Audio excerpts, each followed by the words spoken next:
What if you vanished from one of the most iconic landmarks in the Alaskan wilderness, leaving behind everything you owned, every piece of your life, just gone? In the summer of 1979, that's exactly what happened to Noah Jessup. A disappearance so baffling, so utterly perplexing, it would become one of Alaska's most haunting cold cases. A man, sitting in his truck on a bridge over the mighty Yukon River, seen by passers-by, present one moment, and then nothing, gone. Evaporated into the vast wilderness like morning mist over frozen water. For 43 years, investigators hit dead end after dead end. Witnesses dried up. Evidence went cold. The case file gathered dust in a forgotten corner of the Alaska State Troopers' archives. But cold cases, they have a way of warming up when you least expect it. Because sometimes, just sometimes, one clue, overlooked for decades, dismissed as irrelevant, filed away and forgotten, that one clue can crack a case wide open. And when it finally did, when the truth clawed its way to the surface after all those years, the arrest that followed didn't just shock the community. It shattered everything they thought they knew about that summer day in 1979. This is the story of how a ghost from Alaska's past finally found its voice. This is the story of Noah Jessup. Let me introduce you to Noah Jessup. 51 years old in the summer of 1979. A Native American man, born and raised in the unforgiving beauty of Alaska.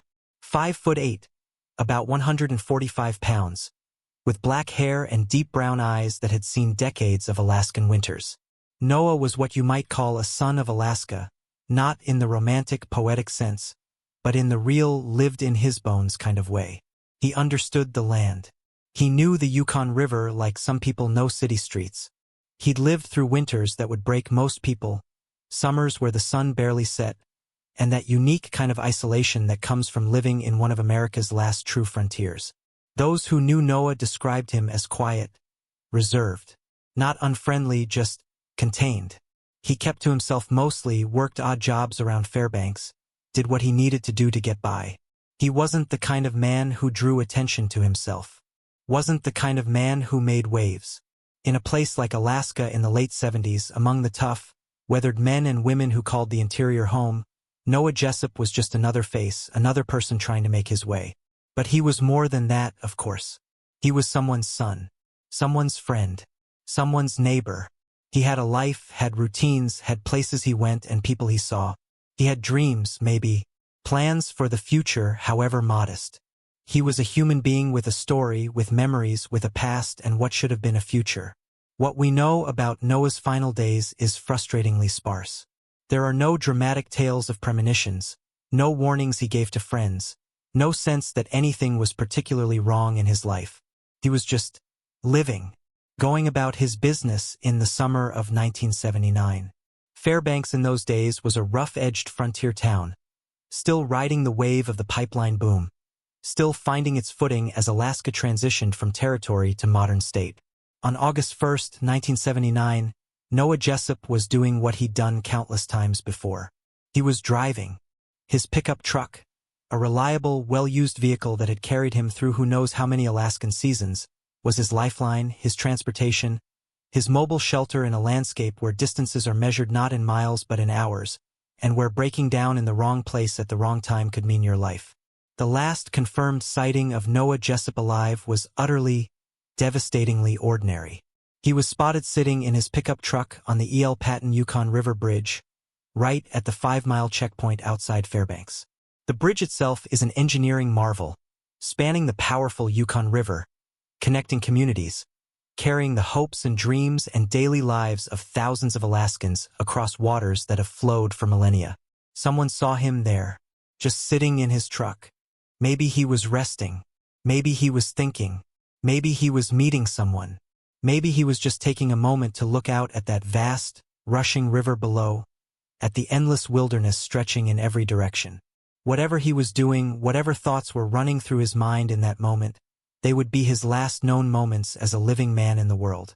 Because after that brief sighting on August 1st, 1979, Noah Jessup was never seen again, never heard from, never found. He simply ceased to exist in any verifiable, documented way. And for his family, for the few friends who knew him, For the investigators who would later take up his case, that moment, that last sighting on the Yukon River Bridge, would become a haunting question mark, a point of no return, the edge of a mystery that would consume decades. The first alarm didn't sound immediately. In Alaska, especially in those days, people went off the grid all the time. It was part of the lifestyle, part of the culture. Subsistence hunting, fishing trips, spontaneous journeys into the bush. These weren't unusual. If someone didn't show up for a few days, well, that was just Alaska being Alaska. But there was something different about Noah's disappearance. Something that set off warning bells even in a place where independence and isolation were the norm. His pickup truck was found abandoned on the very same bridge where he'd last been seen. The vehicle was still there, sitting at that 5-mile checkpoint, days after anyone had last reported seeing Noah.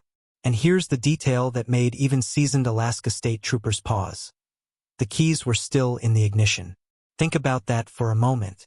In 1979 Alaska, your vehicle wasn't just transportation. It was survival equipment. It was your shelter in a storm, your heat source in killing cold, your means of escape if danger found you. No one, and I mean no one, who knew Alaska would just abandon their vehicle with the keys in it. Not voluntarily. Not if they had a choice. When Alaska State Troopers arrived at the scene, they found a truck that looked like its owner had stepped out for just a moment. No signs of a struggle inside the vehicle. No blood, no weapons, no indication of violence. Noah's personal belongings were still there. Not that he carried much, but the things that were his, the things that defined his daily existence, they were all present and accounted for. The driver's side door was closed, not left hanging open. The windows were rolled up. Everything suggested that if Noah had gotten out of that truck, he'd done so calmly, deliberately, as if he'd expected to return in just a moment. As if he'd seen someone he knew, maybe, or heard something that drew him away from the vehicle for what he thought would be just a brief interruption. But he never came back. Investigators immediately began their search. They scoured the bridge itself, every inch of asphalt and steel. They searched the riverbanks below, areas where someone might have fallen or jumped or been pushed. The Yukon River in summer is a powerful, rushing force of nature, carrying glacial meltwater from the mountains, cold enough to kill in minutes, strong enough to sweep away anything in its path. If Noah had somehow ended up in that river, his chances of survival would have been minimal at best. Search and rescue teams deployed. Helicopters buzzed overhead, their rotors echoing across the vast landscape. Boats trolled the river, searchers on both banks calling Noah's name into the wilderness. Volunteers from the community joined the effort because that's what you did in Alaska. When someone went missing, everyone helped look. But the wilderness gave up nothing. No body was found. No clothing. No signs of where Noah might have gone after leaving that truck. The Alaska wilderness is unforgiving in its vastness, and it knows how to keep secrets. Investigators began interviewing everyone who'd been in the area that day. Had anyone seen anything unusual? Any unfamiliar vehicles? Any arguments or confrontations? Any indication of what might have happened to Noah Jessup? The answers were frustratingly vague. Yes, people had seen Noah's truck on the bridge. Some remembered seeing a man sitting in it, though descriptions were hazy. After all, who pays close attention to someone just sitting in a parked vehicle? A few people thought they might have seen another vehicle near Noah's truck, but details were sparse. Maybe a dark-colored sedan? Or was it a truck? No one could be certain. One witness thought they'd heard raised voices at some point that afternoon, but couldn't be sure if it was coming from the bridge or from somewhere else entirely. Sound carries strangely in open spaces, bouncing off water, distorted by wind. What you think you hear might be happening a mile away, or right next to you. The witness couldn't say for certain. As the days turned into weeks, the initial urgency of the search began to fade. Not because investigators didn't care, they did. But because the reality of cold case investigation is brutal. Without evidence, without witnesses, without a body, there's only so much you can do. The case didn't go cold immediately, but you could feel it cooling, day by day, as leads evaporated like water on hot stone. By the end of the summer of 1979, Noah Jessup's disappearance had become another file in the Alaska State Troopers' growing collection of unsolved cases. Another missing person in a state where people vanished into the wilderness with heartbreaking regularity. Another name in a database that was growing longer every year. The most baffling aspect, the detail that would haunt investigators for decades, was the sheer impossibility of it all.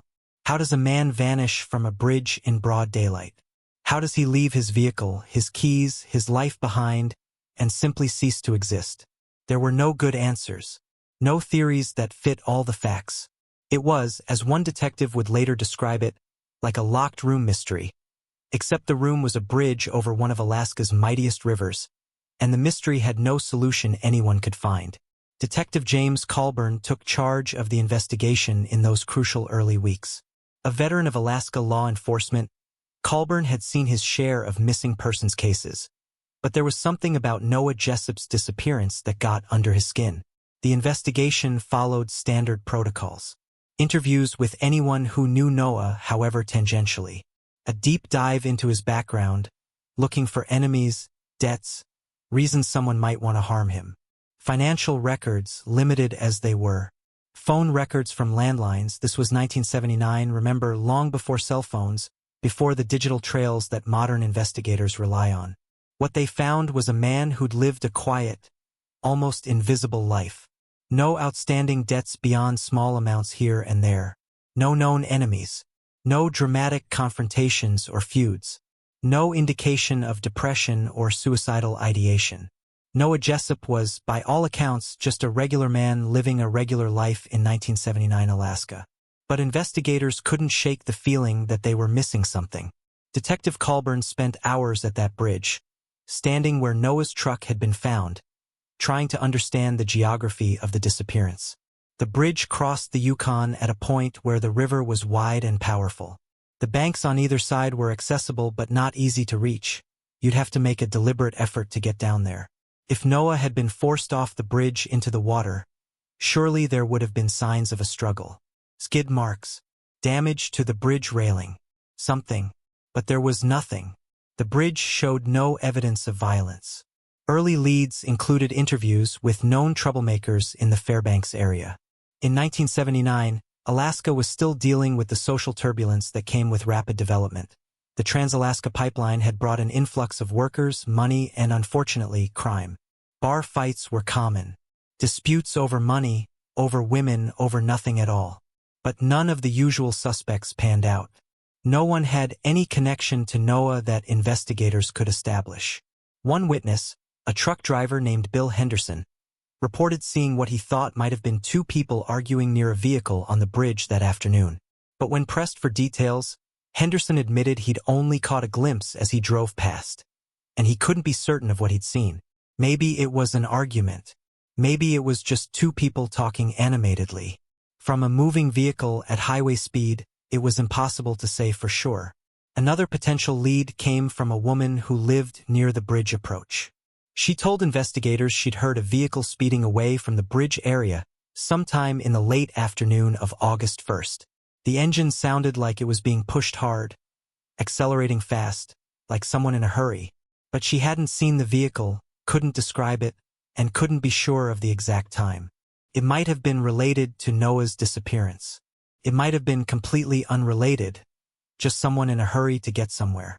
Detective Colburn and his team ran down every lead, no matter how thin. They checked hospitals across Alaska, thinking maybe Noah had been injured and was suffering from amnesia. They checked records in other states in case he'd somehow left Alaska. They followed up on rumors and tips that came in from the community, each one raising hopes that quickly deflated when they led nowhere. The problem with the case was the complete absence of evidence. No body meant no crime scene, no forensic evidence, no cause of death to establish. The truck had been processed thoroughly, dusted for fingerprints, searched for any evidence of foul play, but it revealed nothing useful. Noah's prints were there, of course, along with smudges and partials that could have belonged to anyone, or no one in particular. As autumn turned to winter in Alaska, the investigation slowed. Not officially, the case remained open, but practically speaking, there was nowhere left to look. Colburn kept the file on his desk, kept thinking about it, kept hoping for a break. But breaks don't come just because you want them. They come from new evidence, new witnesses, new information. And none of that materialized. By the time winter truly set in, with its killing cold and endless darkness, the investigation had effectively stalled. The case wasn't closed, but it wasn't active either. It existed in that liminal space where cases go when there's nothing left to pursue but no one wants to officially give up. Detective Colburn retired in 1985, and the Noah Jessup case went into the cold case files. Other investigators would review it periodically over the years, but the essential problem never changed. Without new evidence, there was simply nothing to investigate. The case was slipping into history, becoming one more unsolved mystery in Alaska's long catalog of missing persons. What no one knew, what no one could have known in those years following Noah's disappearance, was that someone out there knew exactly what had happened. Someone carried the truth of that summer day in 1979 like a weight they could never set down. Someone woke up every morning knowing they'd gotten away with it, knowing the case had gone cold, knowing that time was erasing evidence, erasing memories, erasing the possibility of justice. That person went on living their life, went to work, paid bills, celebrated holidays, grew older. All while Noah Jessup remained frozen in time, forever 51, forever missing, forever a question mark on a bridge over the Yukon River. But here's the thing about cold cases that a lot of people don't understand. They're never truly cold. Not really. They're just waiting for that one piece of information, that one witness who finally decides to speak, that one advancement in technology that makes the impossible suddenly possible. They're waiting for time to do what time does. Change things, shift perspectives, create opportunities for truth to finally surface. For Noah Jessup, that wait would last 43 years. But it wouldn't last forever. For 43 years, Noah Jessup existed primarily as a file. A case number in the Alaska State Troopers database. An entry in the Charlie Project, that remarkable online repository of missing persons cases that keeps memories alive when official investigations grow quiet. A listing in NAMUS, the National Missing and Unidentified Persons System, case number MP41992. A digital ghost among thousands of others. But Noah was more than a case number to some people. He was more than a database entry or a cold case file gathering dust. He was family, and family doesn't forget. Family doesn't stop waiting for answers, even when decades pass with nothing but silence. The years rolled by with cruel indifference. The 1980s became the 1990s. The new millennium arrived. Alaska changed, grew, modernized. The rough-edged frontier character of 1979 Fairbanks softened into something more familiar, more connected to the lower 48. The internet arrived, bringing Alaska closer to the world. Cell phones became ubiquitous. The tools of investigation advanced dramatically. But for Noah Jessup's case, none of it mattered. Because the fundamental problem remained unsolved. There was no new evidence, no new witnesses, nothing to investigate. The case file was reviewed periodically by cold case investigators, but each review came to the same conclusion. Without something new, there was nowhere to go. Noah's relatives kept his memory alive in the ways families do. Photographs carefully preserved, stories retold, a persistent refusal to let him be forgotten. They marked anniversaries of his disappearance privately, painfully. They contacted Alaska State Troopers periodically, asking if there was any news, any progress, any hope. The answer was always the same. We haven't forgotten, but we have nothing new to report. This is the reality of cold cases that doesn't get talked about enough. The investigation goes quiet, but the grief never does. The pain doesn't fade with time. It transforms, becomes something you learn to carry, like a stone in your pocket that you can never set down. You feel its weight every single day, but you adjust, you adapt, because what other choice is there? Meanwhile, somewhere in Alaska, the person responsible for Noah's disappearance was living their life. They were aging year by year, season by season. They were watching the calendar flip forward, watching the case grow colder, watching the likelihood of consequences diminish with each passing year. Maybe they felt guilt. Maybe they felt fear.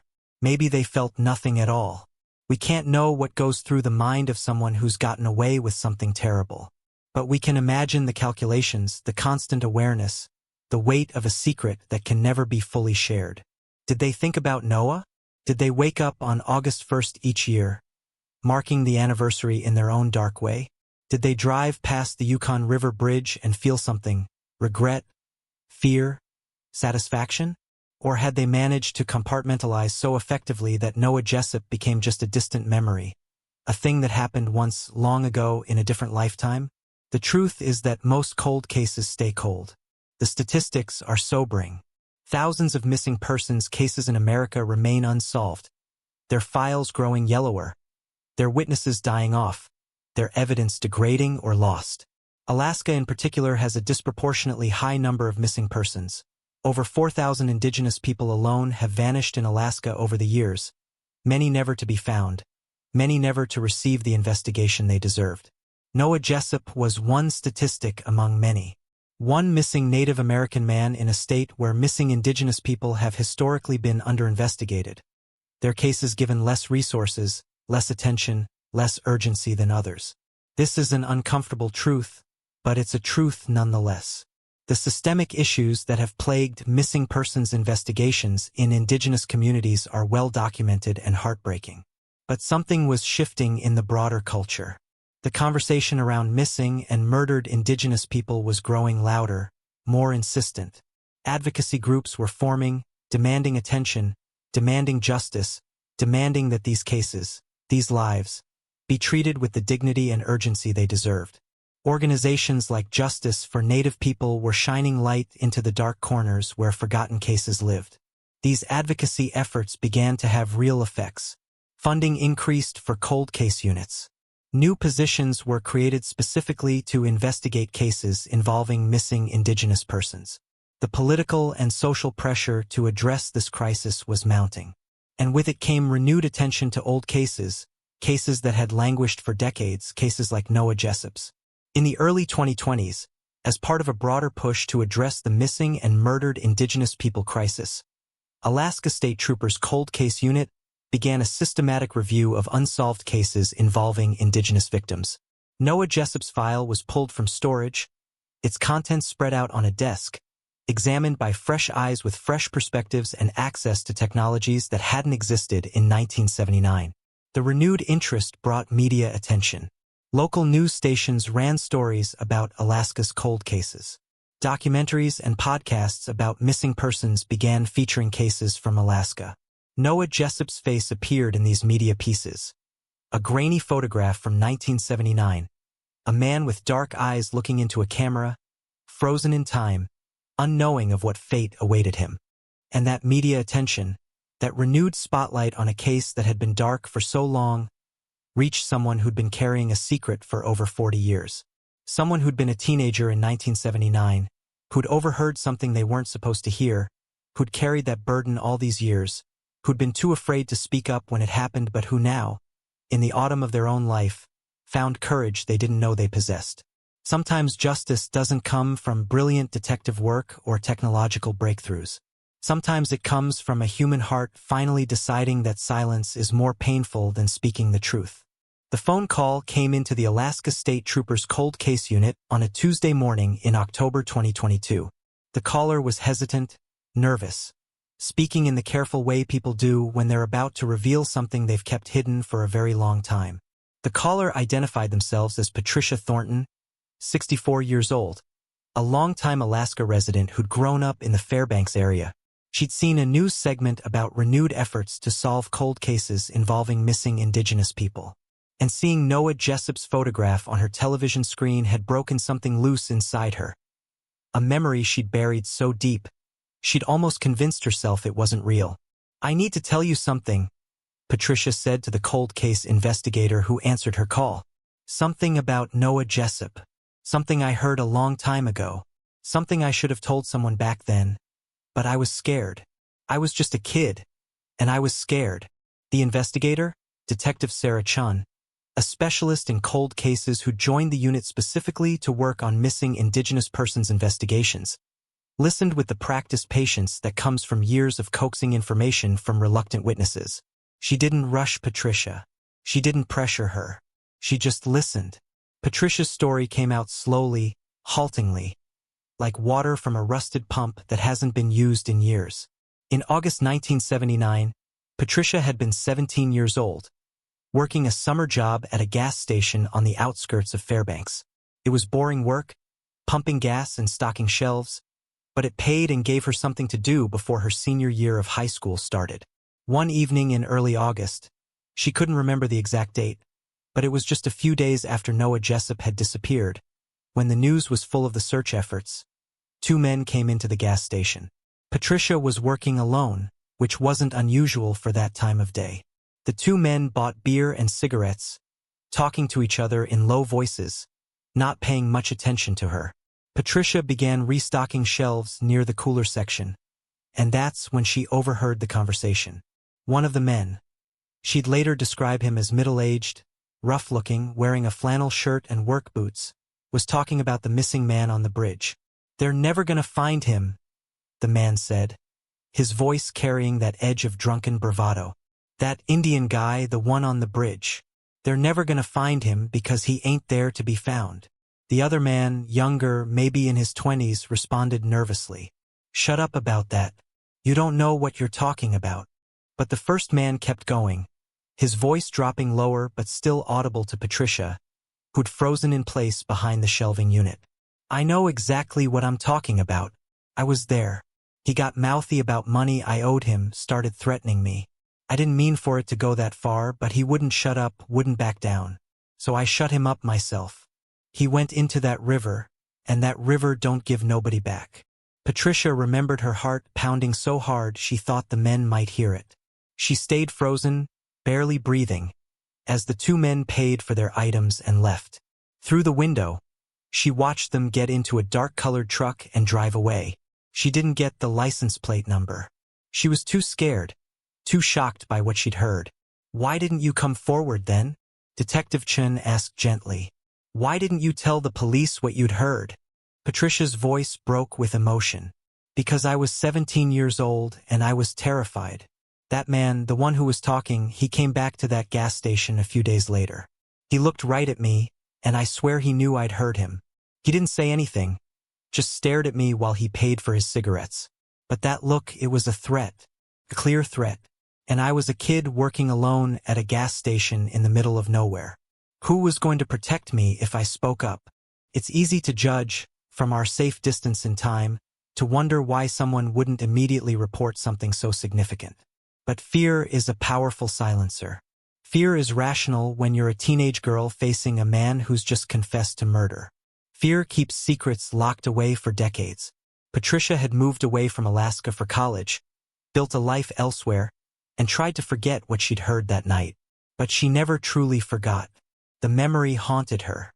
And when she moved back to Alaska in her 50s, when she saw renewed attention being paid to cases like Noah Jessup's, when she saw advocates demanding justice for missing Indigenous people, something shifted in her.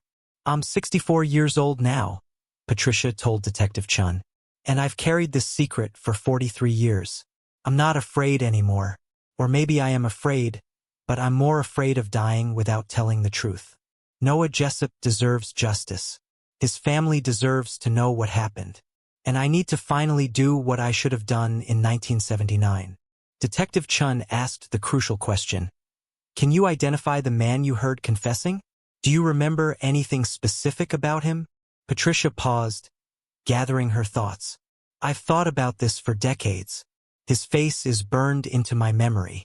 He had a distinctive scar on his left cheek, shaped like a hook.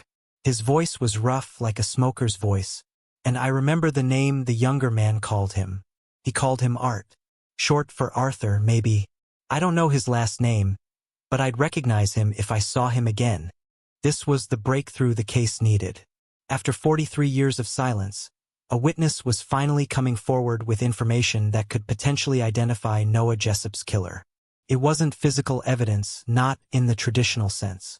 But it was a thread, a real thread to pull, a direction to investigate after decades of having nowhere to look. Detective Chun immediately began the process of working with Patricia.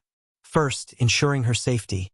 If her fears were justified, if the man she'd overheard was indeed responsible for Noah's disappearance, then coming forward could potentially put her at risk. Security measures were put in place, her identity kept confidential for the time being. Next came the painstaking work of trying to identify the man from Patricia's description. Facial recognition databases weren't an option, this was 1979, and very few photographs existed in searchable digital formats from that era. Instead, Detective Chen went old school. She pulled out the original investigation file, looking at everyone who'd been interviewed, everyone who'd been in the area, anyone who might match the description. And there, in the supplemental reports filed by the original investigators, was a name that jumped out: Arthur Croft. Interviewed briefly in August 1979 as part of the general canvassing of people who frequented the bridge area. According to the interview notes, Croft had been cooperative but had claimed he didn't know Noah Jessup and hadn't been in the area on the day of the disappearance. Detective Chen pulled Arthur Croft's records. Born in 1946, which would have made him 33 years old in 1979, fitting Patricia's description of middle-aged. Last known address in Fairbanks. And when Chen pulled his driver's license photo from the DMV database, her pulse quickened. There, visible even in the grainy photograph, was a distinctive scar on his left cheek. After 43 years, the cold case finally had a suspect. And his name was Arthur Croft. The moment Detective Sarah Chen identified Arthur Croft as the potential suspect in Noah Jessup's disappearance, the investigation shifted into a higher gear. This wasn't about reviewing old files anymore. This was an active, urgent investigation into a man who might have gotten away with murder for over 4 decades. The first question Chen needed to answer: where was Arthur Croft now? Was he even still alive? At 68 years old in 2022, it was entirely possible he died in the intervening years, taking his secrets to the grave. But a database search revealed that Arthur Croft was very much alive. He was living in a small house on the outskirts of Fairbanks, not 30 miles from the Yukon River Bridge where Noah Jessup had vanished. He'd spent his entire adult life in Alaska, working various manual labor jobs, construction, logging, pipeline work. He'd had a few run-ins with the law over the years, nothing major, mostly alcohol-related offenses, a couple of bar fights, a DUI in the 90s. But nothing that had put him in prison for any significant time. Chen assembled a task force to reopen the investigation properly. This included forensic specialists, investigators with experience in cold cases, and experts in interviewing suspects and witnesses. They needed to build a case carefully, methodically, because they knew that after 43 years, any prosecution would face significant challenges. The first step was to thoroughly investigate Arthur Croft's background and history. Chen's team pulled every piece of documentation they could find. Employment records, tax filings, property records, court documents, anything that might shed light on who Arthur Croft was and what he'd been doing in August 1979. What they found painted a picture of a man with a violent streak. Multiple assault charges over the years, though most had been pleaded down or resulted in minimal consequences. Restraining orders filed by former girlfriends. A pattern of alcohol abuse and aggressive behavior. This was not a gentle man. This was someone capable of violence. But capability doesn't equal culpability. Chen needed more. She needed to place Croft at the scene. She needed evidence that connected him to Noah Jessup's disappearance. And that's where modern forensic technology entered the picture. Remember Noah's pickup truck, abandoned on the bridge with the keys still in it? That truck had been processed in 1979, but the forensic capabilities of that era were limited compared to what's possible today. The truck had been stored as evidence for years before eventually being released. But before it was released, samples had been taken, trace evidence preserved on swabs and slides, carefully documented and stored, because even in 1979, investigators knew that technology would advance, and what couldn't be tested then might be testable later. Those samples had been sitting in an evidence locker for 43 years. And now, in 2022, Detective Chen had them sent to the Alaska State Crime Lab for modern analysis. The results were remarkable. Using DNA analysis techniques that didn't exist in 1979, forensic technicians were able to extract and profile trace biological evidence from Noah's truck.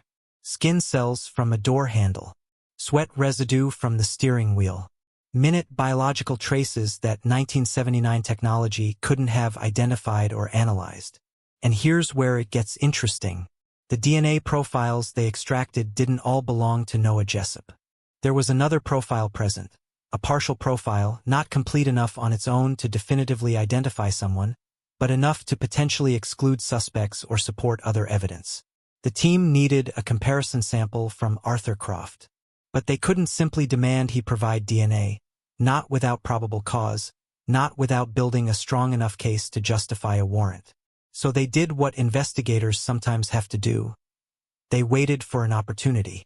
That opportunity came when Croft threw away a coffee cup at a local convenience store. Discarded trash has no expectation of privacy, and the DNA on that cup was legally obtainable. Chen's team retrieved the cup and sent it for testing. The results came back weeks later. The partial DNA profile from Noah's truck was consistent with Arthur Croft's profile. It wasn't a perfect match, the sample from the truck was too degraded for that, but it was consistent. More importantly, it placed Croft in Noah's vehicle at some point, contradicting his 1979 statement that he didn't know Noah and hadn't been in contact with him.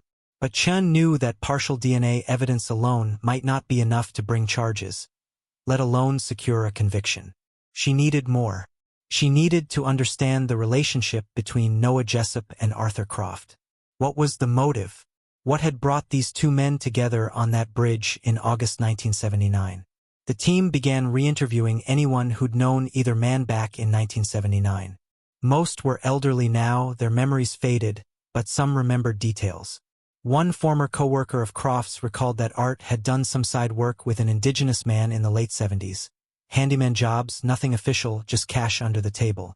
Could that have been Noah? The co-worker couldn't be sure, but it established that Croft had connections to Indigenous workers in the area.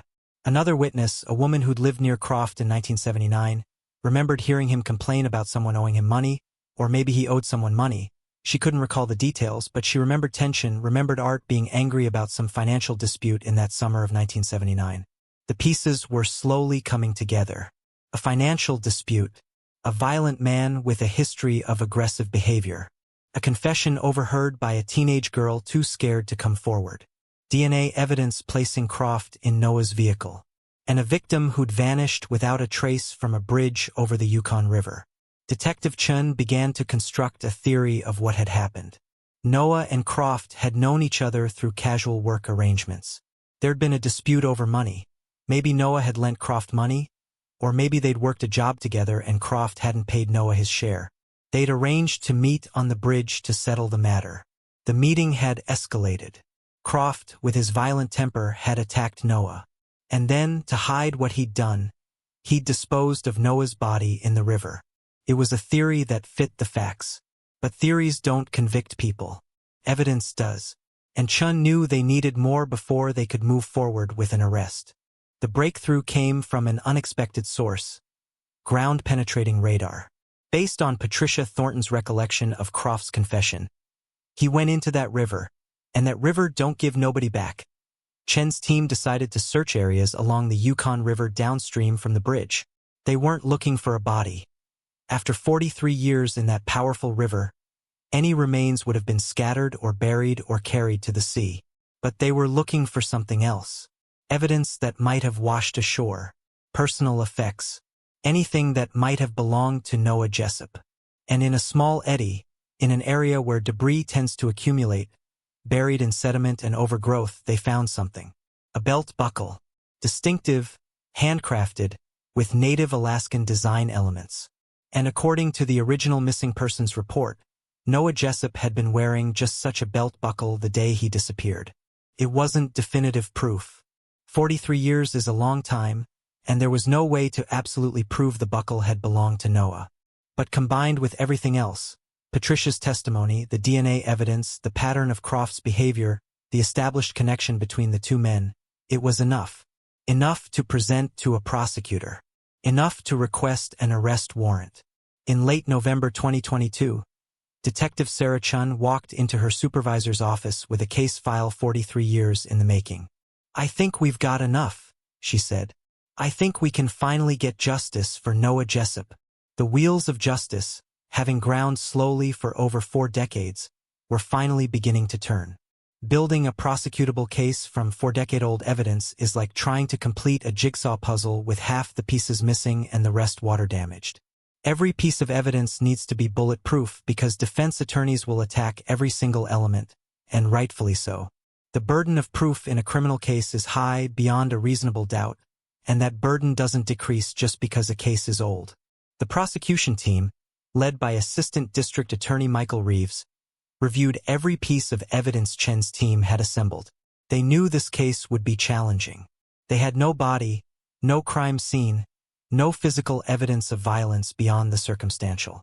What they had was a witness who'd waited 43 years to come forward, partial DNA evidence, and a theory of what might have happened. Reeves brought in experts to evaluate the strength of each piece of evidence. The DNA analysis underwent peer review to ensure it would withstand scrutiny in court. Patricia Thornton was interviewed multiple times, her credibility assessed, her story checked for consistency. The belt buckle was subjected to every possible forensic test to establish its connection to Noah Jessup. But the prosecution knew they needed something more. They needed Arthur Croft to make a mistake. They needed him to say something, do something, reveal something that would solidify the case against him. Detective Chun made the decision to interview Croft directly. It was a calculated risk. If he refused to talk, they'd gain nothing. If he talked and was careful, they might not learn anything useful. But if he talked and slipped up, if his 43-year-old secret had created cracks in his defenses, they might get what they needed. In January 2023, Detective Chun and her partner knocked on Arthur Croft's door. The man who answered was elderly, weathered, with thinning gray hair and that distinctive scar on his left cheek. Chun introduced herself and explained they were investigating a cold case from 1979. Croft's initial reaction was telling. His face went through a series of micro-expressions. Surprise, then fear, then forced casualness, in the space of a heartbeat. "What case?" he asked, his voice rough, a lifetime of cigarettes evident in every syllable. "The disappearance of Noah Jessup," Chun said, watching Croft's reaction carefully. "We've developed new evidence, and we'd like to ask you some questions." Croft could have refused. He could have demanded a lawyer right then and there, but he didn't. Perhaps his ego convinced him he could talk his way out of suspicion. Perhaps after 43 years of getting away with it, he'd become complacent. Perhaps he simply wanted to know what the police knew. "That Indian guy who went missing from the bridge?" Croft said. "I barely knew him. I already talked to the cops about that back in '79. "We know you did," Chun replied. "But we have new information that suggests you knew Noah Jessup better than you indicated in your original interview. We have evidence placing you in his vehicle." Croft's eyes narrowed. "That's impossible. I was never in his truck." "DNA evidence says otherwise," Chun stated flatly. "Your DNA was found in Noah Jessup's pickup truck. Can you explain how it got there if you barely knew him and were never in his vehicle?" This was the critical moment. Croft had a choice. Stick to his story and let the DNA evidence speak for itself, or try to explain away the evidence by admitting to a connection he'd previously denied. He chose the latter. "Okay, look, maybe I did know him a little better than I said back then. We did some work together, some odd jobs. I might have gotten a ride in his truck once or twice, but I had nothing to do with him disappearing. I told the truth in '79. I wasn't anywhere near that bridge when he vanished." Chun pressed forward. "So you're changing your statement. In 1979, you said you didn't know Noah Jessup. Now you're saying you did know him, you worked together, you were in his vehicle. What else weren't you truthful about?" Croft was getting agitated now. "I didn't lie about anything. I didn't remember exactly. It was a long time ago.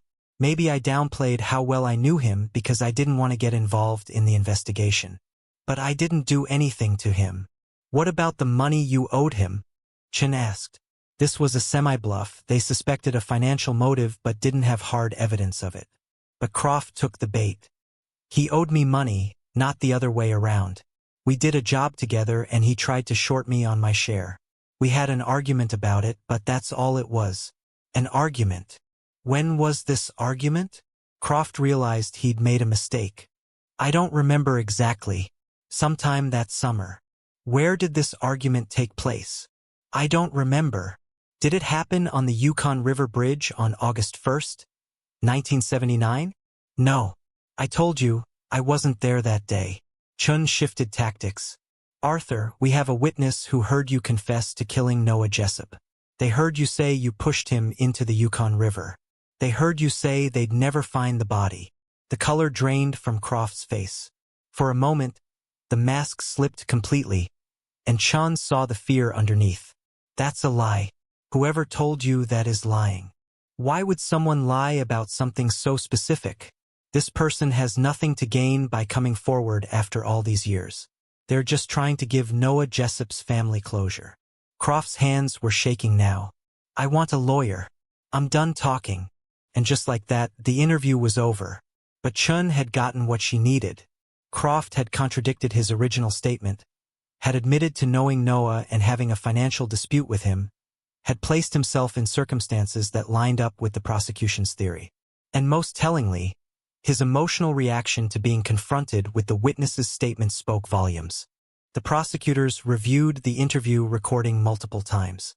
Combined with everything else, Patricia Thornton's testimony, the DNA evidence, the belt buckle, Croft's contradictory statements, they believed they had enough to proceed. In February 2023, the case was presented to a grand jury. Patricia Thornton testified about what she'd overheard in 1979. Forensic experts testified about the DNA evidence. Investigators detailed the circumstantial evidence they'd assembled. And the grand jury, after deliberating for less than 4 hours, returned an indictment. Arthur Croft was formally charged with second-degree murder in the death of Noah Jessup. The arrest warrant was issued, and preparations were made to take Croft into custody. On a cold February morning, 43 years and 6 months after Noah Jessup vanished from a bridge over the Yukon River, justice finally began to catch up with the man who'd taken his life. The arrest happened at dawn.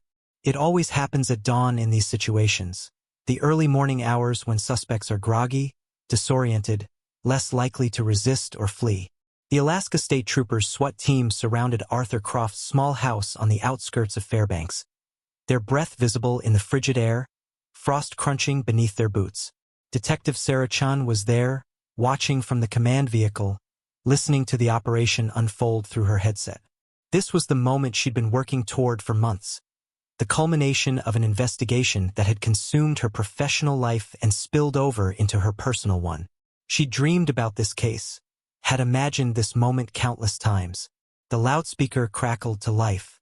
Arthur Croft, this is Alaska State Troopers. We have a warrant for your arrest. Come out of the house with your hands visible and empty. Come out now. Silence. The waiting is always the worst part, those pregnant moments when anything could happen. Would Croft surrender peacefully? Would he barricade himself inside? Would he come out shooting? At 68, he wasn't a young man, but cornered animals are dangerous at any age. The front door opened slowly. Croft emerged, wearing a bathrobe and slippers, his hands raised, his face a mask of resignation. He'd known this was coming. The interview weeks earlier had told him the walls were closing in. Perhaps he'd been waiting for this moment, half dreading it, half relieved that the decades of looking over his shoulder were finally ending. Troopers moved in quickly, professionally. Croft was handcuffed, read his Miranda rights, his words echoing in the cold morning air. You have the right to remain silent. Anything you say can and will be used against you in a court of law. The words Noah Jessup never got to hear. The rights Noah never got to exercise. The due process Noah was denied when Arthur Croft took his life on that bridge in 1979. As Croft was loaded into a trooper vehicle, a small crowd of neighbors gathered, watching in confusion and shock. This was Arthur Croft, the guy who'd lived on their street for years. Sure, he was rough around the edges, kept to himself mostly, but a murderer? The arrest didn't make sense to them. Not yet, but it would. Because news travels fast in Alaska, especially news of a cold case solved. By the time Arthur Croft was booked into the Fairbanks Correctional Center, the story was already spreading. Social media lit up with speculation and outrage. Local news stations scrambled to cover the developing story. Cold case arrest. Man charged in 1979 disappearance of Noah Jessup. The Alaska State Troopers held a press conference that afternoon. Detective Chun stood at a podium, flanked by her supervisors and the prosecuting attorneys, facing a barrage of cameras and microphones. She kept her remarks brief, professional, careful not to jeopardize the pending prosecution. Today, Alaska State Troopers arrested 68-year-old Arthur Croft in connection with the 1979 disappearance and presumed murder of Noah Jessup. This arrest is the result of a lengthy investigation that included new witness testimony and advanced forensic analysis of evidence preserved from the original investigation. We believe we have sufficient evidence to prove beyond a reasonable doubt that Mr. Croft was responsible for Noah Jessup's death. This case demonstrates that no matter how much time passes, law enforcement will never stop seeking justice for victims and their families. The questions came rapid fire from reporters. What was the new evidence? What had led to the breakthrough? How confident were they in the case? Chun deflected most of the questions, citing the ongoing investigation and upcoming trial, but she did make one statement that resonated deeply with those who'd followed the case over the years. I want to speak directly to Noah Jessup's family and loved ones. For 43 years, you've waited for answers. For 43 years, you've endured not knowing what happened, where he was, why he never came home. Today, we can't bring Noah back. We can't undo the decades of pain his disappearance caused. But we can finally tell you what happened. And we can promise you that the person responsible will face justice. In the community, reactions were mixed. Those who remembered Noah Jessup's disappearance, and they were fewer each year as memories fade and people move or pass away, felt a sense of closure and vindication. The case hadn't been forgotten. Justice, though delayed, was finally being served. But others, particularly those who'd known Arthur Croft in recent years, struggled to reconcile the elderly man they knew with the image of a killer. He'd been their neighbor, had helped fix someone's car once, had been unremarkable in every way. How could he have carried such a dark secret for so long? This is one of the hard truths about crime. Monsters don't always look like monsters. Sometimes they look like ordinary people living ordinary lives. Sometimes the worst acts are committed by people who then go on to live decades as if nothing happened, integrated into communities hiding in plain sight. For the Indigenous community in Alaska, the arrest had a different resonance. Noah Jessup was one of thousands of missing and murdered Indigenous people whose cases had languished for years, whose disappearances had been underinvestigated, whose lives had been valued less than others. This arrest was about more than just one case. It was a statement that Indigenous lives mattered, that their deaths would be investigated, that justice would be pursued no matter how long it took. Advocacy groups issued statements praising the arrest while noting how much work remained. Today's arrest in the Noah Jessup case is welcome news, but it cannot obscure the fact that thousands of Indigenous people remain missing, their cases unsolved, their families still waiting for answers. We must continue to demand resources and attention for these investigations. Arthur Croft's first court appearance was brief. Shackled and wearing an orange jail jumpsuit, he stood before a judge who read the charges. Second-degree murder in the death of Noah Jessup. The public defender assigned to his case requested reasonable bail. The prosecution opposed any bail, citing the severity of the charges and the fact that Croft had effectively evaded justice for over 40 years. The judge sided with the prosecution. Bail is denied. The defendant will remain in custody pending trial. Croft was remanded to Fairbanks Correctional Center, where he would wait, just as Noah Jessup's family had waited, but with one crucial difference. Croft knew his fate was coming. He could count down the days to trial, to judgment, to whatever consequences awaited him. Noah's family had waited in uncertainty, in the torture of not knowing. That's the difference between justice delayed and justice denied. As news of the arrest spread nationally, Noah Jessup's case became part of a larger conversation about cold cases, about advances in forensic science, about the importance of never giving up on victims. The case was featured on true crime podcasts, discussed on social media, held up as an example of how persistence and modern investigative techniques could finally solve even the coldest of cold cases. But beyond the media attention and the public discourse, there was a simpler truth. A family that had waited 43 years for answers was finally getting them. It wasn't the answer they'd hoped for. Hope always holds out that the missing person will somehow be found alive. Will walk through the door, will have an explanation for where they've been. That hope was finally extinguished. But in its place came something solid, the truth. And in that truth, the possibility of closure, of healing, of moving forward after decades of being frozen in uncertainty. Arthur Croft would face trial for the murder of Noah Jessup. And after 43 years, Noah's story would finally be fully told. The trial of Arthur Croft began on a cloudy morning in September 2023, 44 years after Noah Jessup disappeared. The courtroom was packed. Media representatives, family members, curious onlookers, and advocates for Indigenous justice all crammed into the available seats. This trial was about more than just one man's guilt or innocence. It had become a symbol. Assistant District Attorney Michael Reeves stood to deliver his opening statement. He spoke clearly, deliberately, laying out the case the prosecution would present. Ladies and gentlemen of the jury, this case is about a murder that happened 44 years ago, but the passage of time does not diminish the truth. Noah Jessup was a 51-year-old Native American man who disappeared on August 1, 1979. His truck was found abandoned on the Yukon River Bridge, keys still in the ignition. He was never seen again. For 44 years, his family has lived without answers. But now we know what happened, and we know who is responsible. Reeves walked the jury through the evidence they would hear. Patricia Thornton's testimony about the confession she'd overheard. The DNA evidence placing Croft in Noah's vehicle. The financial dispute that provided motive. Croft's contradictory statements to police. The belt buckle found downstream, consistent with what Noah had been wearing. The defense will argue that this evidence is circumstantial, that it doesn't prove beyond a reasonable doubt that Arthur Croft killed Noah Jessup. But circumstantial evidence is still evidence. And when all the pieces fit together, the motive, the opportunity, the defendant's own words, the forensic evidence, the picture they create is clear. Arthur Croft murdered Noah Jessup and threw his body into the Yukon River, where it was swept away and never recovered. And for 44 years, he has lived freely while Noah's family suffered. Today, that ends. Today, justice begins. The defense attorney, a seasoned public defender named Robert Shaw, approached the jury with a different message.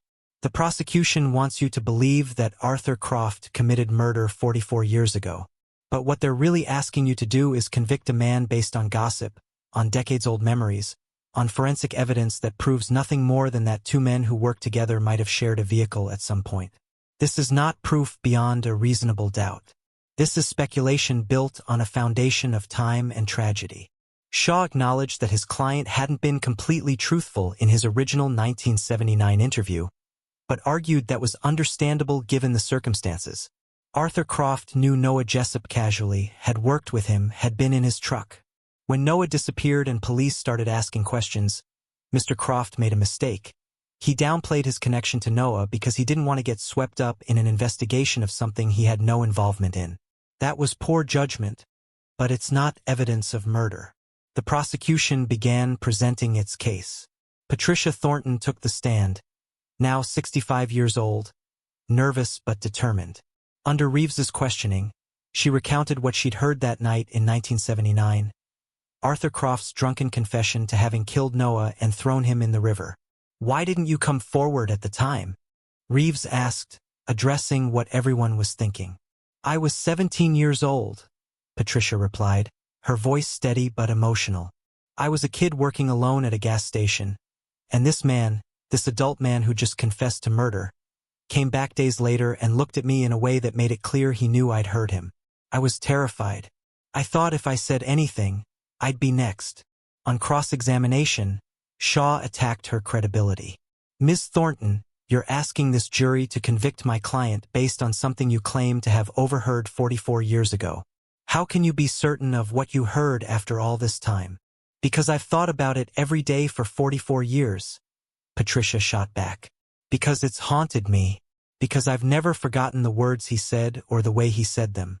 Some things you don't forget, no matter how much time passes. But you can't be 100% certain it was Arthur Croft speaking, can you?" You described a man with a scar, but you never got his full name, never saw identification. You could be mistaken about his identity. I'm not mistaken, Patricia insisted. When Detective Chun showed me his photograph, I recognized him immediately. That's the man I heard confessing to murder. The forensic expert testimony came next. Dr. Linda Chun, no relation to Detective Sarah Chun, explained how DNA analysis had advanced since 1979, how techniques that didn't exist then could now extract and profile trace biological evidence. She testified about the DNA found in Noah's truck and how it was consistent with Arthur Croft's profile. On cross-examination, Shaw pressed her on the limitations of the evidence. Doctor, you said the DNA profile from the truck was consistent with my client's profile. But you can't say with certainty that it definitively belongs to him, can you? The sample was degraded after 44 years, Dr. Chun admitted. We were able to extract a partial profile. That profile is consistent with Mr. Croft's DNA and excludes the vast majority of the population. But you're correct that it's not a complete, definitive match. So it's possible, theoretically, that the DNA belongs to someone else? It's statistically unlikely, but theoretically possible, yes. Shaw had scored a point, but Reeves came back on redirect. Dr. Chun, while the DNA evidence alone might not be definitive, it's certainly probative, correct? It supports the theory that Arthur Croft was in Noah Jessup's vehicle. Yes, absolutely. Combined with other evidence, it's very significant. The prosecution called other witnesses to establish the relationship between Croft and Noah, the financial dispute that may have motivated the killing, and Croft's history of violence. Each piece of evidence, taken alone, might seem insufficient. But together, they began to form a picture. Detective Sarah Chun testified about her investigation, about Arthur Croft's interview and his contradictory statements. The jury heard recordings of Croft denying he knew Noah well, then admitting they'd worked together, then confirming they'd had a financial dispute, each admission contradicting what he'd said before. The defense case was shorter. Shaw called character witnesses who testified that Arthur Croft, in recent years at least, had been a quiet, unremarkable neighbor who caused no trouble. He called experts who questioned the reliability of 4-decade-old memories and degraded forensic evidence. But Shaw faced a fundamental problem. His client couldn't testify.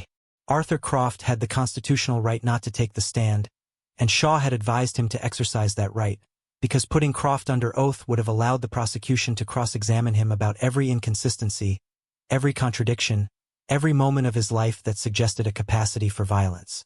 So the jury never heard directly from Arthur Croft. They heard Patricia Thornton's account of his confession. They heard his recorded interview with Detective Chun.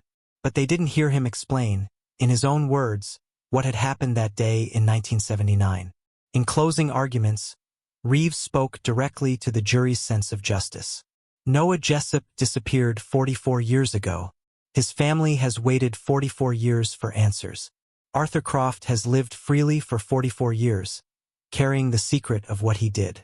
The evidence before you, Patricia Thornton's testimony, the DNA evidence, the defendant's own contradictory statements, all points to one conclusion.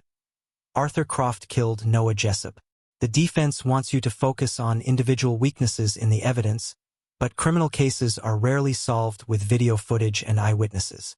Sometimes, justice requires you to look at the totality of the evidence and recognize the truth it reveals. The truth is that Arthur Croft murdered Noah Jessup, and after 44 years, he must finally be held accountable. Shaw's closing argument emphasized reasonable doubt. The prosecution has presented a theory, but a theory is not proof. The Constitution requires proof beyond a reasonable doubt, and that standard exists to protect innocent people from being convicted based on speculation and circumstantial evidence.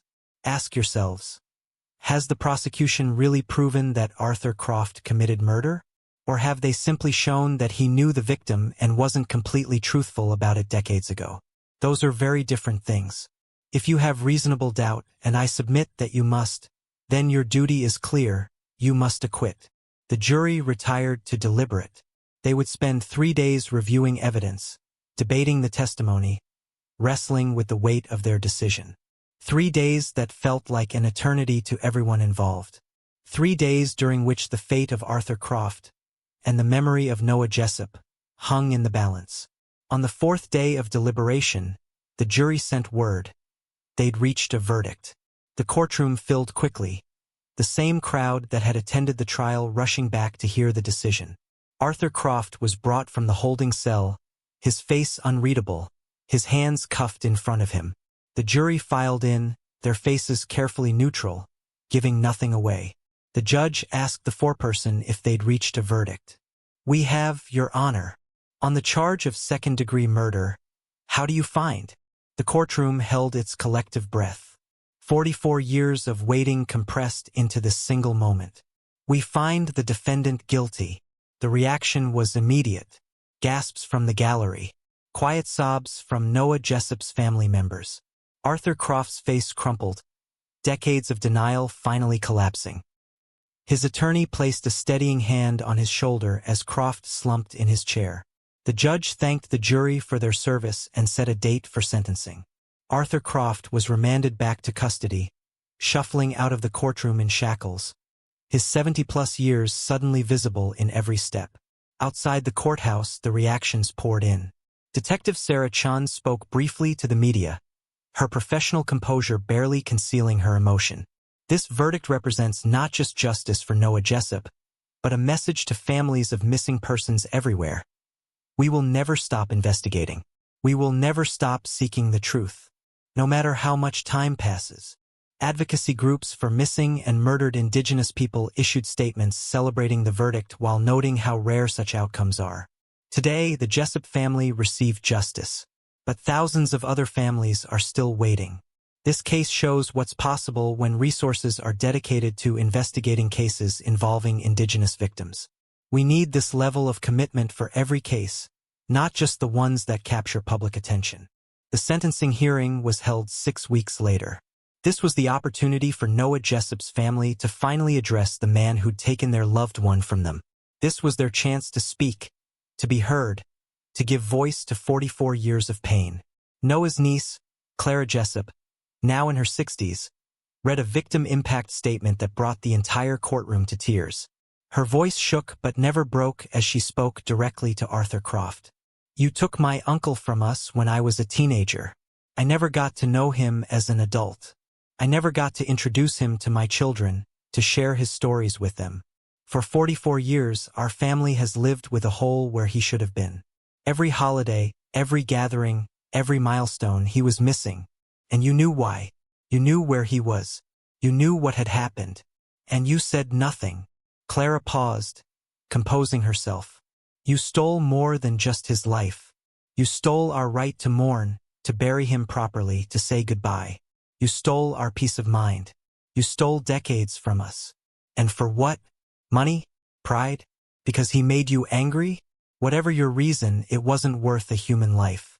It wasn't worth the suffering you've caused." She turned to face Croft directly. "I don't know if you feel remorse. I don't know if you're capable of understanding the harm you've caused. But I want you to know that Noah Jessup was loved. He was valued. He mattered. And he will be remembered long after you're forgotten." Other family members spoke, each one adding their voice to the chorus of grief and loss. Each one describing what Noah's absence had meant, how it had shaped their lives, how they'd carried the weight of not knowing for so many years. Arthur Croft was given the opportunity to speak on his own behalf. His attorney advised him to express remorse, to accept responsibility, to show the judge and the family that he understood the gravity of what he'd done.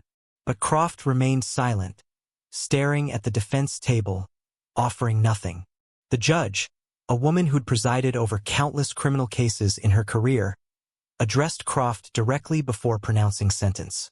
"Mr. Croft, a jury of your peers has found you guilty of taking Noah Jessup's life. The evidence showed that you killed him, disposed of his body, and then lived for 44 years as if nothing had happened. You showed no remorse, no empathy, no willingness to give his family the closure they desperately needed. Even now, facing the consequences of your actions, you offer nothing, no explanation, no apology, no acknowledgement of the harm you've caused." She paused, letting her words sink in. This court cannot restore Noah Jessup to his family. This court cannot give back the 44 years they've spent waiting for answers. But this court can ensure that you spend the remainder of your life facing the consequences of your actions. The sentence: 25 years to life in prison. At 70 years old, it was effectively a life sentence. Arthur Croft would die in prison, his freedom taken from him just as he'd taken Noah Jessup's life. As Croft was led away, Detective Chun watched from the gallery, feeling the weight of 44 years of injustice finally being set right. It wasn't perfect justice. Perfect justice would have meant Noah living out his natural life, would have meant his family never having to endure decades of uncertainty. But it was the best justice the system could provide this late in the story. Outside the courthouse, Noah's family gathered, holding photographs of him, speaking to reporters about what the verdict meant to them. Clara Jessup summed it up simply: "We can finally rest now. We can finally let Uncle Noah rest. After all these years, we have truth. We have justice. We have closure." That night, Detective Sarah Chun returned to her office and placed the Noah Jessup case file in the archives marked "Solved." It was a small action, a bureaucratic necessity, but it felt monumental. After 44 years, those words, "case solved," represented countless hours of investigation. The courage of a witness who finally came forward, the advancement of forensic science, and the unwavering commitment to seeking justice no matter how much time had passed. The case file would remain there, a testament to persistence, to patience, to the principle that justice delayed is not necessarily justice denied. It would stand as a reminder that cold cases can be solved, that truth has a way of surfacing even after decades, and that every victim deserves to be remembered, to be sought, to matter. Noah Jessup, missing for 44 years, was missing no longer. His story had an ending now. Not the ending anyone would have chosen, but an ending nonetheless. And in that ending, finally, there was peace. The resolution of Noah Jessup's case didn't happen in a vacuum. It rippled outward, touching other lives, influencing other investigations, becoming part of a larger narrative about justice for missing and murdered Indigenous people. In the months following Arthur Croft's conviction, the Alaska State Troopers Cold Case Unit saw an uptick in tips and information about other unsolved cases. People who'd been silent for decades, carrying secrets or suspicions or half-remembered conversations, suddenly found courage. If Patricia Thornton could come forward after 44 years and make a difference, maybe others could too. The case became a training example for law enforcement agencies across the country. How do you solve a case with no body, no crime scene, no physical evidence of the crime itself? The Noah Jessup case provided a roadmap. Preserve evidence even when you don't have the technology to analyze it. Maintain case files meticulously. Never dismiss witness information even if they come forward decades later. And leverage every advancement in forensic science to revisit old cases. Detective Sarah Chun found herself speaking at conferences, teaching other investigators about cold case techniques. She always started her presentations with a photograph of Noah Jessup. Not the missing person's photo from 1979, but a picture of him in life, smiling, human, real. "This is Noah Jessup," she would say. "Not a case number, not a statistic, person. And every cold case is someone like Noah. Someone who mattered, someone who deserves justice, someone whose family needs answers." The case also highlighted the systemic issues facing Indigenous communities in Alaska and across North America. For every Noah Jessup case that gets solved, dozens remain unsolved, under-investigated, under-resourced. The statistics are staggering. Indigenous people, particularly Indigenous women and girls, go missing and are murdered at rates far exceeding other populations. And historically, these cases have received less media attention, less investigative resources, less urgency. Advocacy organizations used Noah's case as a platform to demand change. They pushed for dedicated funding for cold case units. They demanded better tracking of missing Indigenous persons. They called for cultural competency training for law enforcement, for better cooperation between tribal and state authorities, for recognition that Indigenous lives have equal value and deserve equal justice. Legislative changes followed. Alaska increased funding for cold case investigations, with specific allocations for cases involving Indigenous victims. New protocols were established for handling missing persons cases in Indigenous communities. Partnerships were formed between state investigators and tribal authorities, acknowledging that solving these cases requires understanding the communities they impact. The case also prompted changes in how evidence is preserved and stored. The fact that trace DNA evidence from 1979 was still viable in 2022 and was crucial to solving the case demonstrated the importance of meticulous evidence preservation. Law enforcement agencies across the country reviewed their evidence storage practices, ensuring that samples from unsolved cases were being maintained in ways that would allow future testing as technology advanced. But perhaps the most significant impact was on other families of missing persons. They saw that justice was possible even decades later. They saw that their loved ones hadn't been forgotten, that investigations could be reopened, that breakthroughs could happen. For families frozen in limbo, not knowing whether to hope or grieve, the Noah Jessup case provided something crucial: possibility. Clara Jessup, Noah's niece, became an advocate for other families facing similar circumstances. She spoke at vigils and awareness events, shared her family's story, offered support to those still waiting for answers. "We waited 44 years, she would tell them. 44 years of not knowing, of hoping, of fearing the worst. And then one day we got the call we'd been waiting for. It wasn't the call we'd hoped for. We'd always held on to the possibility that somehow Uncle Noah was alive somewhere. But getting the truth, knowing what happened, being able to finally process and grieve, that was a gift. A painful gift, but a gift nonetheless." The case also demonstrated the value of advocacy and public awareness. If not for renewed media attention to missing and murdered Indigenous people, if not for advocacy groups demanding resources and attention for these cases, would Noah Jessup's file have been pulled from storage in 2022? Would the case have been reopened?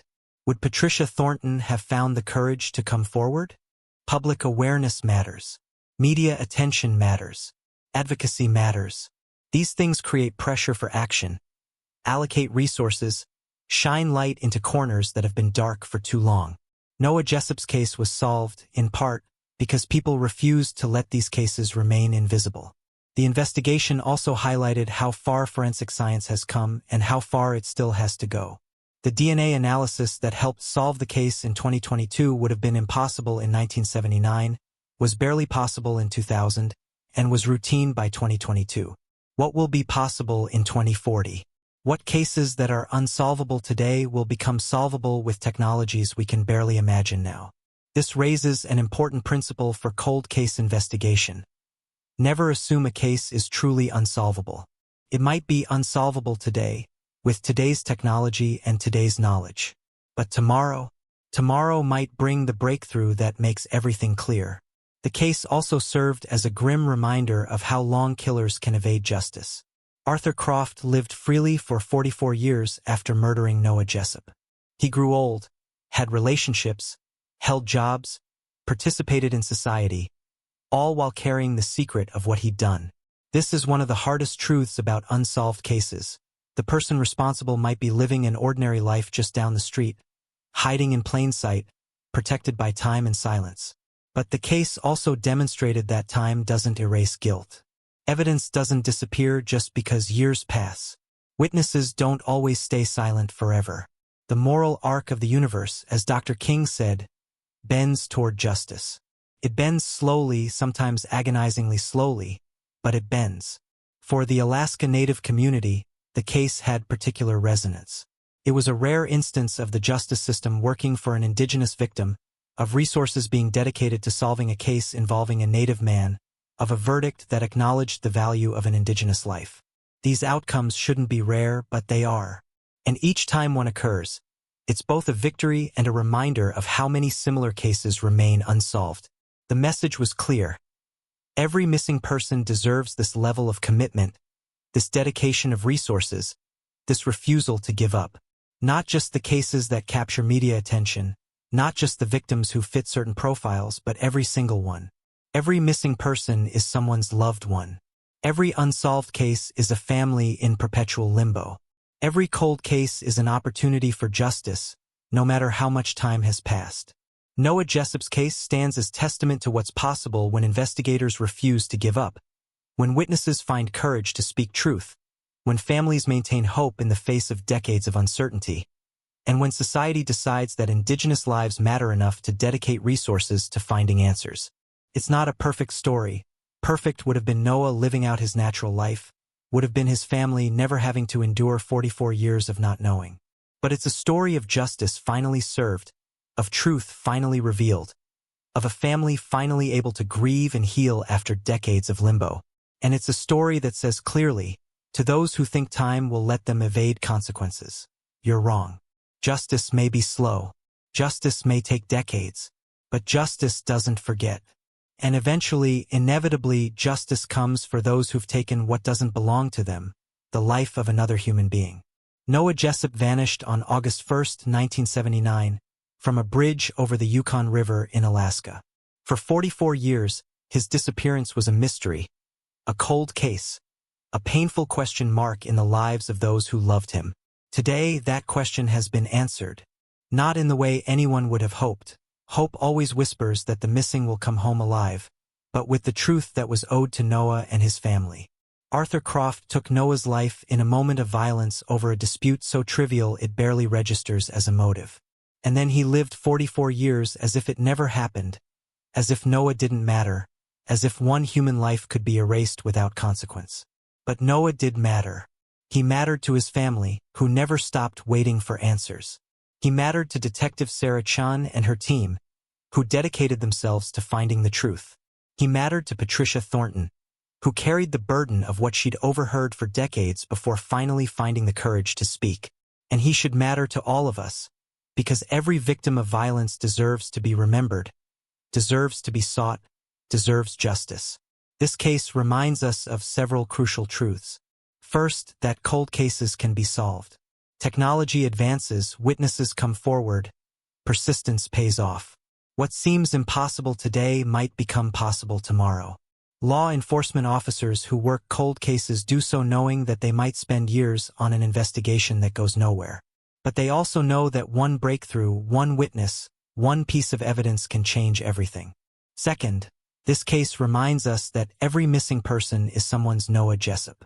Someone's loved one, someone's family member, someone who matters.